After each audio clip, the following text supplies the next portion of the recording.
سلام بچه‌ها، چطورید؟ امیدوارم حالتون خوب باشه و خوش اومدید به چنل آنی شو. بعد تموم شدن انیمه ناروتو به خاطر محبوبیت زیادی که این انیمه بین طرفداران داشت، استودیوی سازنده تصمیم گرفت ادامه این انیمه رو با اسم بوروتو ادامه بده که شخصیت اصلی داستان پسر ناروتو بوروتو بود. ولی متاسفانه اون بازخورد و محبوبیتی که انیمه ناروتو به دست آورده بود و به فنا داد. No! God, please, no! No! No! یعنی انقدر از این بوروتوی بدبخت بدشون میاد که هر جا بری بگی بوروتو با دعواشون میشه.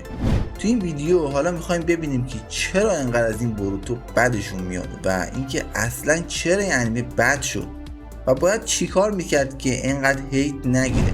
فقط یه نکته ای اونم اینه که من مانگای بوروتو رو نخوندم و نمیخوام درباره خود مانگا صحبت کنم و قراره تو این ویدیو درباره مشکلات انیمه و تا حدودی راجع به داستانش صحبت کنیم. با من همراه باشید، بزن بریم. آقا اصلا بخوای بشینی بوروتو رو ببینی به نظرم فقط وقت تلف کردنه. انقدر قسمت‌های مزخرف و فیلر داره. یکی از دلایلی که بوروتو انقدر هیت میگیره فیلرهای زیاد یا اپیزودهایی که از داستان اصلی جدا هن. ولی بخوایم کلی به این انیمه نگاه کنیم، فیلرهای بوروتو نسبت به ناروتو انقدر هم زیاد نیست. ولی یه مشکلی که اینجا داره اینه که بیشتر داستان اصلی و مانگا خیلی آبکیه و شبیه فیلرهای انیمه است و داستان یه جوری پیش میره که انگار که بوروتو یه انیمه ای که تازه شروع پخش کرده و میخواد قبل از داستان ما رو با کاراکترها و موضوعاتش آشنا کنه که برای این انیمه که ادامه ناروتوه این اشتباهه، چون ما یه آشنایی از قبل با این انیمه و دنیاشون داریم و اصلا نیاز نبود به همچین موضوعات چرت و پرتی بپردازه که به نظرم اصلا جذاب نیست و بیشتر شما رو خسته میکنه. البته درسته یه سری از کاراکترها جدیدن و نیاز به شناخته شدن دارن، ولی این شناخته شدن میتونست تو روند داستان انیمه باشه. به نظرم بوروتو باید توی شخصیت پردازی جاشو با انیمه جوجوتسو کایسن عوض میکرد. بوروتو باید دقیقا کاری که جوجوتسو کایسن کرد رو انجام میداد و با چند تا شخصیت پردازی کوچیک میرفت سر داستانش و کاراکترها رو توی خط داستانی ما آشنا میکرد و کمتر وقتمون رو سر داستانه آبکیش میگرفت، در حالی که جوجوتسو باید به عنوان یه انیمه جدید برای کاراکترش وقت بیشتری میذاشت و از اونجایی که کاراکترها خیلی عمر طولانی هم تو انیمه ندارن نباید شخصیت پردازیشون رو ناقص میذاشتن. اگه جای این دوتا انیمه از نظر شخصیت پردازی عوض میشد هر دوتاشون به موفقیت‌های خیلی بزرگی میرسیدن. در کل سازنده های بوروتو اصلا نمیدونستن قراره چی کار کنن و بوروتو معلوم نبود چه انیمه‌ای قراره بشه و بوروتو هم مثل خیلی انیمه‌های دیگه براشون فقط یک کارت آبمانگ بیشتر نبود و نیست. انگار که اصلا نیومدن بگن که آقا این انیمه حساسه، حداقل بیایم مثل بقیه انیمه یا همین خود ناروتو یه برنامه‌ای برای داستانش داشته باشیم، بعد انیمه رو تولید کنیم که یه وقت خرابش نکنیم. البته ممکن نیست همچین اتفاقی برای مانگایی که نویسندش آقای کیشیموتوئه بیفته.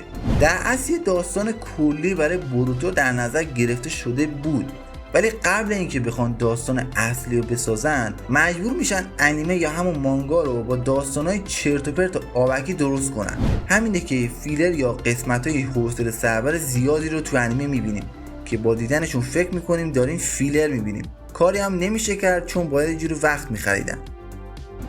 یکی از بزرگترین مشکلاتی که انیمه بوروتو نسبت به ناروتو داره خراب کردن فرهنگ و آیینایی که توی انیمه دیدیم.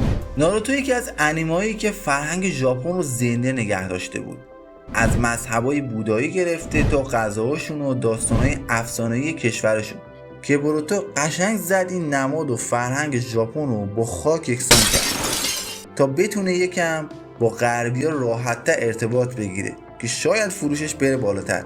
ولی بازم با این همه تلاش الان ناروتو با همون اصالتی که داره تو اروپا محبوب تر از بوروتوه. بوروتو نباید اونطوری ارزش‌های انیمش رو خراب میکرد تا شاید یکم بهش توجه بیشتری بشه. حتی تو دنیای واقعی هم اینجوریه. ما از آدمایی که برای خودشون شخصیت اصالت دارن بیشتر خوشمون میاد. یکی دیگه از بدیایی که فندوم درباره بوروتو میگن اینه که بوروتو گرفته شخصیت‌های محبوبشون رو ضعیف کرده، چون اکثر کسایی که بوروتو میبینن به خاطر ناروتو و ساسکه، چون اونا رو دوست دارن و میشینن داستان بوروتو رو هم میبینن. ولی وقتی انیمه بوروتو میاد قدرت این کاراکترها رو کم میکنه تا خود بوروتو رو قوی تر نشون بده، اینجاست که ناروتو فنا فشاری میشن و حمله میکنن به این انیمه. ولی بیاد یکم بیشتر بهش فکر کنیم. توی جنگ 4 شینوبی ها همه اسطوره ها بودن که ناروتو یا ساسکه بعد از 100 سال تمرین هم حتی به گرد پاشون هم نمیرسیدن، ولی چون شخصیت اصلی بودن قوی تر از بقیه، یعنی هوکاگه اول، دوم یا سوم نشونشون میدن و خودشون کاگویا رو شکست میدن. این وظیفه هر شخصیت اصلی تو هر داستانیه که توی رأس قدرت باشه. حالا بوروتو به خاطر اینکه خواسته مثل هر داستان دیگه این کارو بکنه، به خاطر علاقه‌ای که به ناروتو یا ساسکه دارن فوشکشش میکنن و اینکه نباید از بوروتو توقع داشت دقیقاً راه پدرشو بره و یه شخصیت مثل اونو داشته باشه. در واقع اصلا نباید از هیچ کاراکتر دیگه‌ای تو بوروتو همچین توقعی داشت، چون اونا دارن توی دوره زندگی میکنن که ناروتو صلح به وجود آورده و دیگه قرار نیست براشون اتفاقی مثل اتفاقایی که برای نجی، ناروتو یا ساسکه و سوناده یا بقیه افتاده بیفته. اصلا نامردی و دور از انصافه که بخوای بگی چرا سارادا مثل ساسکه زجر نکشید. اونا مثل نسل قبلی بزرگ نشدن، پس طبیعیه که زندگی متفاوتی با پدر و مادرشون داشته باشن و راهشون با اونا متفاوت باشه.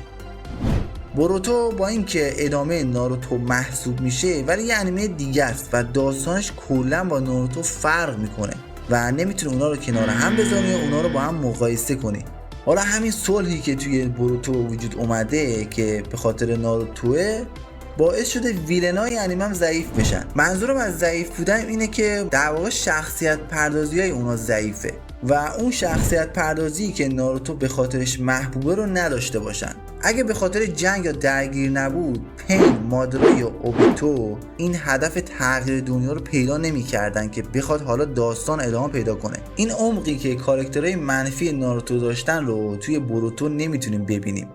اصلا بوروتو که هیچی، بین کل دنیای انیمه هیچ ویلنی نبوده که شخصیت پردازی شبیه به ویلن های ناروتو رو داشته باشه. در واقع این شخصیت پردازی قدرتی به این کاراکترها داده که ما میتونیم از گذشتهشون گرفته تا وقتی که شکست میخورن اونا رو درک کنیم. و حالا توی بوروتو صرفا همون برابچه قبیله ما و رفقای کاگویان که با یه هدف پیش با افتاده در مقابل پن یا مادارا میان میشن آدم بده داستان و این ضعف خیلی بزرگیه واقعا. حالا بعد ببینید تو ادامه دقیقاً این انیمه چه روندی رو پیش میگیره. اما از اونجایی که به گوشم رسیده توی مانگا داستان به جای خوبی رسیده و میشه در آینده یه انتظارهای خوبی از این انیمه داشته باشیم.